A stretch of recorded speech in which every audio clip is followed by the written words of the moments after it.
ম্যারাথনটা আসলে আমার কাছে অনেকটাই মানে ইমোশনাল একটা জায়গা, কারণ হচ্ছে এই বিওএসসি ক্লাবের ফার্স্ট ম্যারাথন যখন হয় তখন অর্গানাইজারদের যে টিম ছিল সেখানে কাজ করছি।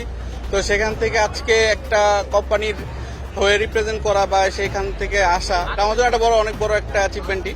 তো খুব ভালো লাগছে, আমি এনভায়রনমেন্টটা ভালো, বিশেষ করে স্পেশালি যারা জুনিয়র ছিল, জুনিয়র অনেক ভালো কাজ করছে। তো আমি গ্রেটফুল তাদের প্রতি, and many thanks and best of luck for BUSC and best of luck for the next marathon.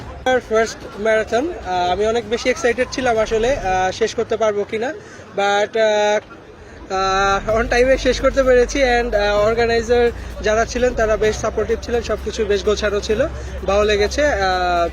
Hope for the best, আর আশা করি সামনে আবার দৌড়াবো। তো কেমন হবে এটা নিতে ডাউট ছিল যে ওরা কেমন করে, আয়োজনটা ভালোভাবে করতে পারবে কিনা, বাট আলহামদুলিল্লাহ ওরা অনেক ভালো করেছে, সব কিছু ঠিক ছিল। Finishing line, reaction, hydration point, even food, then overall is good. আজকে আমার ফার্স্ট রান, মানে 10 কিলো দিয়ে প্রথম রান। সো ওই হিসাবে আমার এক্সপিরিয়েন্স আসলে খুব ভালো, বিকজ আমার কোনো রেফারেন্স পয়েন্ট নাই। আমার কাছে খুবই ভালো লাগছে, স্পেশালি আমার কাছে খুবই এনকারেজিং লাগছে যে একটা ইউনিভার্সিটির ক্লাব এটা অর্গানাইজ করছে।